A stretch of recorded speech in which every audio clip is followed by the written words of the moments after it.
Agente G110 reportando pro protocolo Cravadas da... Estou sob total comando e ordens da vice-almirante Doll. Qualquer coisa que ela pedir, eu faço. Absolutamente qualquer coisa. Eu sei que isso não tem a ver com o relatório de hoje, mas é bom deixar aqui gravado. Deixarei registrado para a posteridade todas as informações que já reunimos ao longo dos últimos anos, décadas, talvez séculos. Todas as informações de inteligência que conseguimos captar, para que elas não sejam perdidas de algum jeito. Aqui começa o protocolo Apocalipse.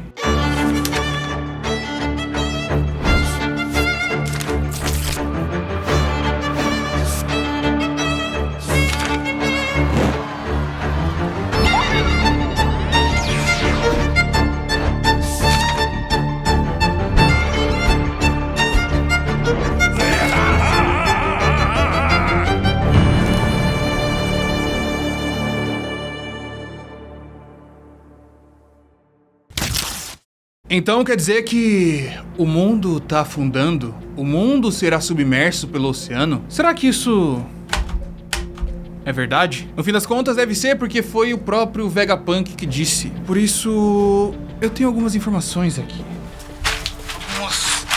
Aqui. Sobre tecnologia. Esse pergaminho é curioso. Tenho aqui a informação de que vai rolar em breve a imersão inteligência artificial na Alura. Então, se você tem interesse na área de tecnologia, você deveria se inscrever, porque é um curso de graça. Hã? Um curso completamente de graça que vai te inserir no mundo da inteligência artificial, principalmente em torno da ferramenta Gemini, que é a ferramenta de inteligência artificial do Google. Do Google? Esse curso é oferecido na parceria de Alura com o Google, então tem profissionais renomados na área, profissionais que usam essas ferramentas no mercado de trabalho, e você, como participante, terá o certificado. E além do certificado, poderá até mesmo concorrer a prêmios que vão chegar... Prêmios? Prêmios? Tem prêmios para todos os 10 primeiros colocados e eles vão desde equipamentos a bolsas, a cursos... Nossa, tá. E o link tá na descrição. Não perca porque tá acabando o tempo. Tá bom. Acho que essa informação é muito importante, então. Tá na descrição o link. Ok, eu acho que esse protocolo não tinha muito a ver com o que eu tenho a dizer, mas... Voltamos então ao assunto. O mundo tá se afundando e o Vegapunk foi a pessoa que afirmou. Se isso for assumido como verdade, temos que considerar como que vamos sobreviver nesse mundo, certo? E se ele está afundando, o nível do mar está subindo. Significa que o quão mais alto estivermos, mais seguro nós estamos. Isso significa que talvez a gente tenha que escalar a Headline, escalar Mariojoa, ficar junto com os Terubitos. Não é como se eles fossem deixar, né? Tem também alguns lugares que são altos. O próprio quartel-general da Marinha, né? Um lugar bastante alto, seria seguro. Talvez... Castelo de Dressrosa é um lugar bastante alto também, que deve passar uma segurança. O castelo de Drum fica naquela posição bastante alta. Castelo de Alabasta. Castelo do Reino das Piratas Kuja. Calma. Todos os castelos ficam em locais altos? Isso parece meio estranho, não é? Como se todos estivessem já aguardando, esperando esse momento e todos foram construídos para que quando esse momento chegasse, eles estivessem seguros. Mas não, parece maluquice, né? A inundação é coisa recente e os castelos são muito mais velhos. O castelo de Alubarna mesmo foi construído há 4.000 anos atrás. Muito tempo. 800 anos atrás foi o século perdido, então 4.000 anos atrás é muito mais tempo, não é? Tipo, sei lá, 5 vezes o período do século perdido. 5 vezes exatamente, né? São 5 vezes o período do século perdido. É como se fosse matematicamente pensado. Como se tivessem tido 5 momentos de 800 anos? 5 ciclos, talvez?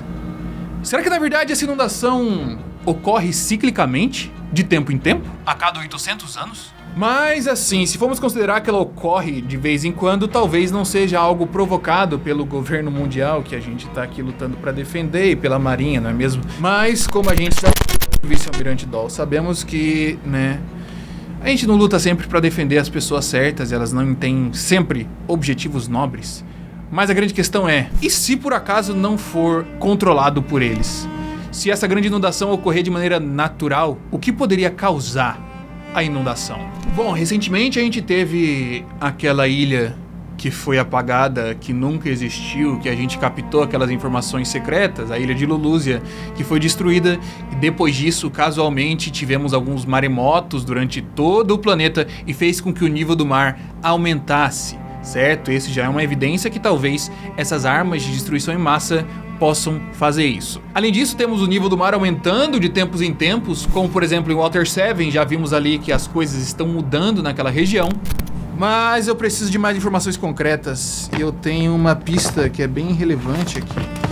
Porque os estudiosos de Ohara dizem o seguinte sobre as marés. Eles comentam que as marés do nosso mundo são controlados pelo que eles chamam de satélites. O tal do satélite natural. No caso, o que a gente chama de lua. Certo? A lua, no caso, puxa a maré e mantém esse ritmo. Só que eu fico pensando, eles não consideraram que a gente não tem apenas uma lua?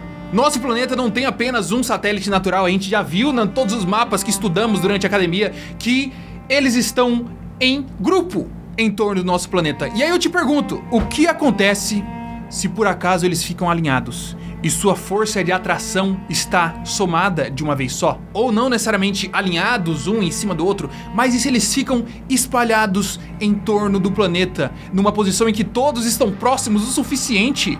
Será que a força gravitacional vai puxar todo o oceano de uma vez só? E eu acho que a gente encontrou em alguns outros registros de culturas antigas diferentes, essa imagem que parece ser um planeta com várias outras coisas em volta, às vezes lembrando e remetendo ao Sol, mas isso me deixou um pouco curioso, confesso. Mas tudo bem, vamos considerar o cenário em que as águas subiram do nível impressionante e talvez tenha sobrado poucas coisas, o planeta inteiro cheio de água. Temos o quê? Algumas ilhas, que seriam as pontas dos castelos, a Headline, Marejoa e talvez, sei lá, aquela tal daquela Arca de Noé. A Arca de Noé que tá lá embaixo, a gente viu no Reino dos Tritões, tá lá embaixo, escondida, guardada desde sempre. Parece que quem tinha a ver com aquilo foi um tal de Joy Boy, que tinha uma profecia, uma promessa que ele deixou de cumprir com a princesa. Foi alguma coisa dessa que a gente conseguiu ouvir a Robin falando sobre. E essa promessa não foi cumprida, alguém chegaria um dia pra cumprir essa promessa, e a gente sabe apenas que eles protegem a Arca de Noé,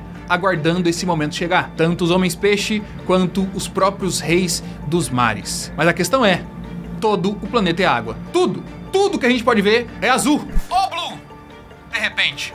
Talvez, inclusive, venha daí, especificamente, todas as lendas que originaram o All Blue. Se a gente for considerar que isso acontece em ciclos, talvez o All Blue é uma coisa que exista de vez em quando, e por isso os cozinheiros antigos comentam e isso permanece circulando o mundo afora. Mas a minha questão é, em um mundo de água, qual é o nível e relevância de você ser um pirata? O rei dos piratas é meio que o rei do mundo todo?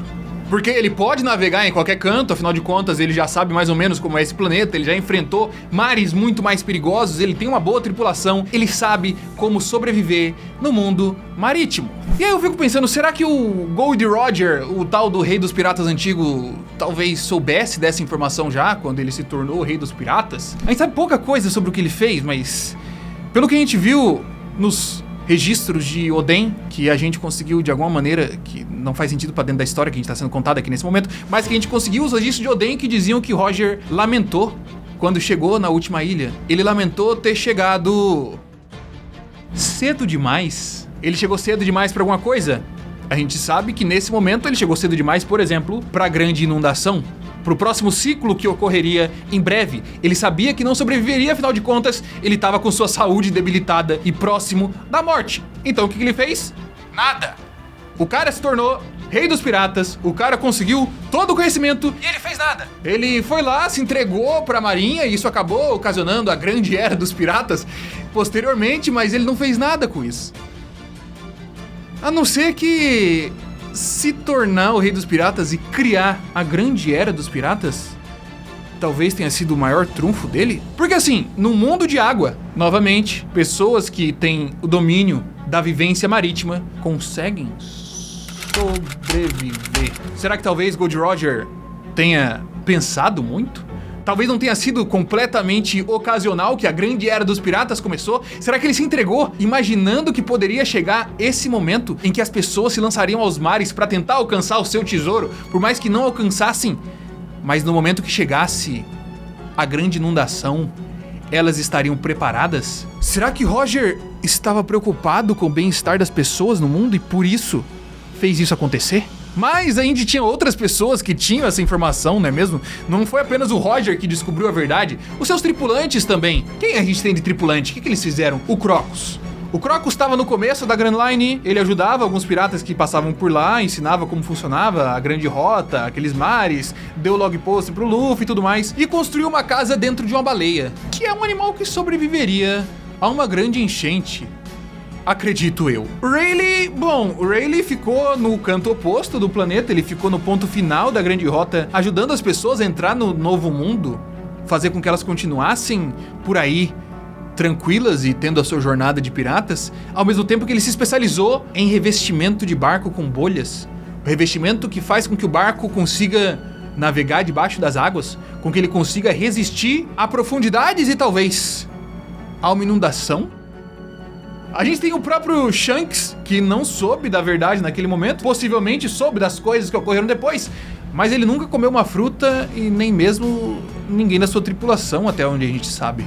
Será que ele estava considerando que a grande inundação chegaria? Ok, por enquanto já sabemos que Roger sabia da inundação. Além disso, isso provavelmente ocorre em ciclos. Se ocorre em ciclos, a última foi há 800 anos. Isso casualmente é no período do século perdido. E além disso, por que o governo não contaria para as pessoas da inundação? Essa é uma boa pergunta, Será que na verdade o século perdido foi apagado para que as pessoas não soubessem do que ocorreu naquele momento e o que ocorreu foi uma outra grande inundação? Novamente, por quê? Eu te pergunto. E eu mesmo respondo. Afinal de contas, isso aqui é um relatório que vem com muitas opiniões e muitas hipóteses das coisas que vão acontecer. Caríssima Doll. É o seguinte, a gente sabe que a segurança desse mundo, por mais que a gente esteja aqui lutando por ela, não é a coisa que está em primeiro lugar nas prioridades dos Tenryubitos, dos grandes nobres, dos próprios Gorosei e de todo mundo que tá lá em cima, sabe? A segurança tá em segundo lugar. A segurança do restante das pessoas, a segurança deles está em primeiro lugar. E em segundo lugar está, na verdade, o conforto deles. Em terceiro lugar, talvez o conforto deles de novo. Em quarto lugar, o conforto do cachorro deles, do bichinho deles e de qualquer outra coisa assim. A verdade é que eles não se importam com o trabalhador comum, com a pessoa comum que vive no nosso mundo, nem mesmo com nós mesmos nessa situação e nessa posição aqui, certo? Certo. Eu te pergunto, o que aconteceria se por acaso a notícia de que o mundo vai alagar fosse espalhada pelo mundo? E de que isso ocorre de tempos em tempos, o fim do mundo, o apocalipse, tem data marcada. O que aconteceria? As pessoas que estão lá embaixo trabalhando, tempos e tempos, cansadas, exaustas, exauridas, seu corpo já não aguenta mais todo esse trabalho, não fariam mais isso. Elas estão lá para manter toda essa pirâmide social que faz com que os Tenryubitos, no seu conforto de Marejoa, consigam todos os recursos, mordomias e tranquilidades que eles usam e abusam durante todos esses séculos. Elas não fariam isso. Elas não gostariam de trabalhar sem poder mudar a sua posição. E elas, além de tudo, sabendo que ocorreria uma inundação, elas iriam buscar os lugares seguros. Afinal de contas, sua vida depende disso. E os lugares seguros seriam exatamente os lugares que são dominados pelos Tenryubitos e ocupados pelo alto escalão dos Tenryubitos ou dos grandes nobres desse mundo. E esse espaço físico seguro é limitado durante uma inundação. Tem poucos lugares que as pessoas possam realmente ficar. E se elas quiserem lutar por isso, vai ser um problema. Então talvez, como a inundação não possa ser evitada, o governo mundial e os Tenryubitos mantêm isso em sigilo das pessoas, para que a paz, entre muitas aspas, continue no restante do planeta, até que seja tarde demais e elas não possam evitar, não possam correr, não possam se organizar para fazer revoltas. Então, bom, elas morrem. E depois que elas morrem, eles apenas fazem as coisas de novo. É só habitar de novo com o que sobrou das pessoas, com escravos que eles levaram. E bom, usar todo quanto é tipo de poder político e propaganda para você apagar a história de um período. parece que casa bem com o que aconteceu por enquanto. Mas o grande problema seria se alguém que sabe dessas informações não concordasse com eles. Talvez algum Tenryubito que tenha poder nesse mesmo nível, que, sei lá, pegou numa reunião, no encontro do alto escalão dos nobres e discordou de tudo aquilo e decidiu que não era razoável entregar as pessoas pra morte. Eles tinham que contar pra todo mundo para que todos pudessem sobreviver. Ah, é? Ocorreu uma pessoa assim, certo? Recentemente a gente viu, através da nossa escuta ultra secreta dentro do castelo de Marejoa, o encontro do Rei Cobra com os Gorosei, em que ele fala sobre Nefertari Lily. Ele conta que Lily é uma das pessoas que a gente já sabia antigamente que ela tinha rejeitado a sua posição de Tenryubito e voltado a Alabasta para governar o seu povo. Mas aí fica o pulo do gato. Descobrimos que ela não voltou para Alabasta, descobrimos que ela saiu de Marejoa e sabe-se lá o que aconteceu com ela. Mas, além dela ter sido apagada dos livros de história do mundo e até mesmo dos livros de história de Alabasta, sobrou uma coisa, uma carta secreta, um contato que ela deixou com o futuro, dizendo apenas uma coisa que o Rei Cobra foi lá e expôs pra todo mundo, ele foi meio bobo. Ela disse o seguinte: num mundo que afunda, ergam a bandeira do amanhecer. Essas palavras que antes pareciam maluquice, agora parecem fazer muito mais sentido, certo? No mundo que afunda, ela viveu 800 anos atrás, ela sabia que esse mundo afundava, ela queria que a bandeira do amanhecer fosse erguida, e a gente vai comentar sobre o amanhecer daqui a pouquinho, porque tem muitas coisas relacionadas a isso. Mas no fim da carta, ela assina como Nefertari de Lily. E além disso diz que eles mesmos, os descendentes dela, o próprio Cobra, são Di. E o Cobra afirma pro Sabo que ele é um Di, que o próprio Sabo também é um Di. E aí você entra em uma outra questão muito importante. O que diabos são os Di? Os Di há muito tempo dentro desse mundo já percebemos que vem das origens mais diversas possíveis. A gente tem Di que é gigante, a gente tem Di que é humano comum, a gente tem Di de um tipo de etnia, tem de outro tipo de etnia, tem pirata, tem marinheiro, tem gente ruim, tem gente boa, tem tudo quanto é tipo. Não parece ser uma coisa que seja uma linhagem sanguínea, um clã, uma descendência especial, nem nada assim. A única coisa que sabemos é que eles costumam causar problema pro governo mundial e que eles carregam uma tal de determinação, a determinação herdada, mas até mesmo essa mesma determinação não parece ter o mesmo resultado para as pessoas diferentes? Se a gente for analisar Marshall D. Teach, ele tem movimentos muito diferentes a um outro de Monkey D. Luffy. Eles parecem se mover muito diferente dentro desse mundo, por mais que eles carreguem essa determinação. Então, afinal de contas, o que une os Di? A verdade é que o mundo e a tranquilidade dos Tenryubitos e Goroseis e tudo mais não pode sobreviver apenas com o número limitado que eles têm. Então, se você vai fazer a controle de informação para que ninguém descubra sobre a inundação e elas morram, e você vai precisar de mais gente viva, você vai precisar selecionar as pessoas que vão viver. Não apenas Tenryubitos, não apenas alto escalão de pessoas, mas alguns escravos e outras pessoas que vão ficar ali durante esse período, trazendo as mordomias pra você como sempre. Você não quer perder nada do que você tinha antes. Isso significa que você vai selecionar as pessoas que vão viver, mas também selecionar as pessoas que vão morrer. Você vai olhar para um indivíduo e decretar que ele vai receber a marca da morte. Te pergunto, será que isso não é uma coisa um pouco mais literal? Será que as pessoas que foram abandonadas para morrer não receberam a marca Di, significando death? Ou seja, as pessoas que morreriam, as pessoas que foram deixadas para trás, que foram selecionadas para morrer, mas que claramente não morreram e existem até hoje, herdando uma determinação, talvez a determinação mais básica de qualquer ser vivo nessa situação, que é sobreviver. E isso justificaria as ações diferentes dos personagens por dentro da história. Eles querem sobreviver. Alguns encontram respostas diferentes nessa sua determinação, como o próprio Teach e o próprio Luffy, que a gente já citou, mas tudo baseado em sobreviver. Afinal de contas, Imu afirma que os Di atuais são apenas cascas do que os Di já foram, eles não têm ideia do significado do seu nome e tudo mais, tudo mais. Mas a grande questão é, como que eles teriam sobrevivido a esse grande dilúvio que eles não foram informados. E é aí que eu acho que entra uma figura muito importante para a história, que é a figura de Joy Boy.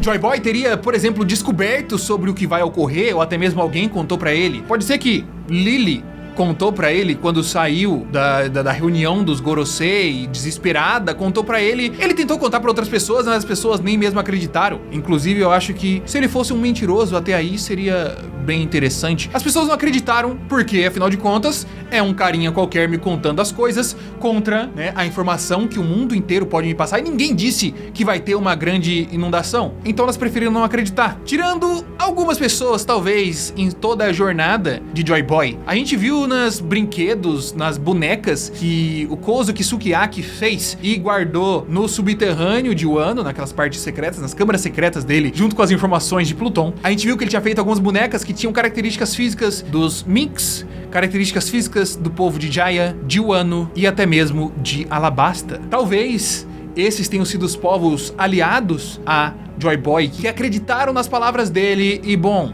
fizeram alguma coisa para que o povo fosse protegido. O Wano, a gente já viu que tem muitas proteções, não apenas a altura que o castelo fica, dentro daquela altura que é gigantesca, tem barreiras em volta. Os Mink estão posicionados em cima daquele elefante gigantesco e por aí vai. Eles podem ter se aliado, trocado informações e se ajudado para conseguir sobreviver, enquanto Joy Boy teria talvez derrubado a grande árvore de Adão, que a gente sabe que ela existiu, que foi muito grande, teve uma guerra no pé dela. Ele pode ter utilizado essa árvore para construir a grande arca de Noé. A arca de Noé que ele poderia abrigar as pessoas lá dentro, sejam humanos, sejam gigantes, sejam pessoas de qualquer tipo de origem naquele planeta, junto com vários e vários animais. Qualquer tipo de coisa ele poderia abrigar lá dentro. Inclusive, eu ouvi falar que no universo paralelo existe algumas histórias que tem esse tipo de lenda semelhante, né, de um dilúvio, que existe uma arca que também chama Arca de Noé, que tem várias pessoas e bichos que sobrevivem lá dentro durante um tempo, tem uma inundação e tudo mais e por aí vai. Inclusive, essa pessoa era vista como mentirosa também, ninguém acreditava quando ele falava que o mundo ia alagar. Mas, voltando pro nosso universo, não pensando em universos paralelos, talvez Joy Boy tenha navegado por aí com essas pessoas sobreviventes, pessoas que foram abandonadas à sua própria sorte, pessoas que foram marcadas com o D de Death. Então, elas sobreviveram junto naquela arca, elas se uniram mais do que nunca, elas talvez podem ter organizado um reino, um império, talvez durante o tempo da inundação, ou talvez depois disso, não sei quanto tempo exatamente a inundação deve demorar, mas eu acho que antigamente durava mais, porque afinal de contas a gente tem hoje em dia um buraco, dois buracos, um buraco em Enies Lobby e um buraco onde ficava Lulúzia. Eu acho que por conta disso as inundações de agora demoram muito menos tempo. Por falar em Enies Lobby, eu acho que é bem possível que lá seja o local que eles tenham se reunido, esse povo, os sobreviventes dos Di, porque existe um outro ponto muito importante aqui nessa situação. Se você for considerar que todos os satélites estão em volta da Terra, é bem provável que a luz não exista. A gente pode ter uma noite sem fim, uma noite, uma penumbra, uma sombra muito grande, e existe apenas um lugar nesse planeta inteiro que faz sol o tempo inteiro. Talvez eles tenham se reunido naquela região que foi Enies Lobby um dia, e por isso Enies Lobby recebeu uma carga de poder gigantesco na cabeça, para que aquele reino inteiro, aquelas pessoas sobreviventes fossem dizimadas. Alguém pode ter conseguido defender uma parte daquele povo, fazendo uma bolha de poder em volta daquele pedaço da ilha, ou se colocando acima de tudo, e por isso ficou vazado. A barreira teria segurado um pedaço do poder, mas o restante em volta de Enies Lobby foi completamente destruído. E bom, e aí eles ocuparam depois para poder dessignificar toda aquela parada, não seria mais aquele reino perdido, perfeito e tudo mais. Por aí vai. Mas tem um ponto muito importante. O que une aqui os Di seriam justamente ser abandonados para a morte, o que faz com que eles sejam as pessoas mais comuns possíveis. Longe de qualquer tipo de profecia, longe de qualquer tipo de herança sanguínea, longe de ser especial. Eles são aqueles que foram taxados e vistos pelo governo mundial como as pessoas desprezíveis e mais inúteis o possível. Então, ter eles até hoje causando dor de cabeça pro governo mundial seria no mínimo irônico, não é mesmo? Por mais que eles tenham perdido o significado disso e tudo mais. Mas no meio de tudo isso você me pergunta, queridíssima Doll, GU10, as pessoas vão ter problema nesse mundo, certo? Mas os homens peixe não. Porque no mundo que tá completamente alagado, eles estão em casa, tranquilos. A sobrevivência deles não é um problema. Só que isso é um problema pro governo mundial. Eles não têm como diminuir o número dos homens-peixe durante a inundação. Eles não têm como deixá-los morrer durante aquele tempo. Talvez por isso eles tenham trabalhado para que existisse o racismo dentro daquele mundo. Talvez toda essa ideia de que homens-peixe não são humanos, de que homens-peixe são outro tipo de monstro, eles são sujos, eles têm doença, tenha sido uma política talvez de higienização colocada dentro do mundo pelo governo mundial para que as pessoas odiassem os homens-peixe, para que eles gastassem mais tempo se preocupando em tentar sobreviver do que permanecendo com a história do que aconteceu no passado. A gente sabe que eles não sabem o que ocorreu no passado, por mais que eles tenham registros antigos. Talvez você fazer com que os homens-peixe continuem em guerra com a humanidade é uma maneira muito forte de fazer com que eles nunca se ajudem. O racismo aqui então seria usado como ferramenta de controle.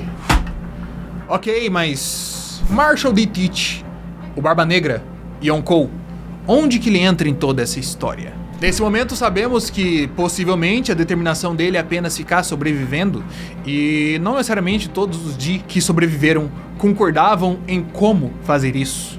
Esse é um ponto muito importante, mas o ponto principal é, ele abandonou tudo que ele tinha construído, amigos, qualquer coisa, em prol de conseguir a Yami Yami no Mi, a fruta da escuridão. Se formos realmente considerar que durante o período da grande inundação a gente vive uma noite completa, que inclusive isso já foi mencionado pela Toki quando veio do século perdido, ela mencionou que ia jogar sombras na noite, e etc. E todo mundo fala do amanhecer que vai chegar, o amanhecer.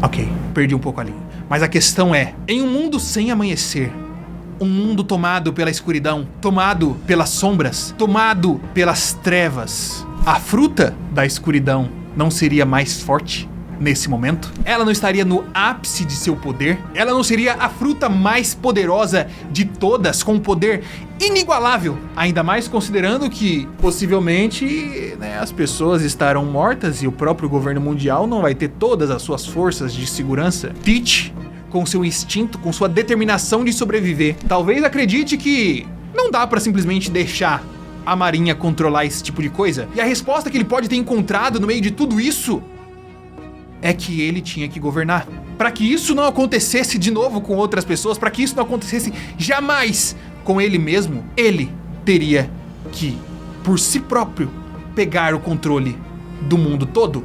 E isso faz sentido com o sonho que ele comentou, do sonho de ser o rei do mundo.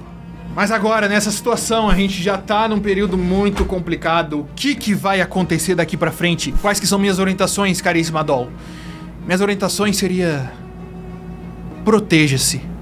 Porque eu acho que depois dessa notícia, o mundo não vai ser o mesmo. Tudo vai mudar. As pessoas que receberam essa informação de todos os cantos do mundo, todos os pontos foram noticiados, seja as montanhas, seja a cidade pobre, cidade rica, montanhas de gelo, pessoas que estavam afastadas, pessoas que estavam no fundo do mar, pessoas que estavam em todos os lugares. Elas sabem que a data final, o período do apocalipse está chegando e elas vão se revoltar contra a Marinha.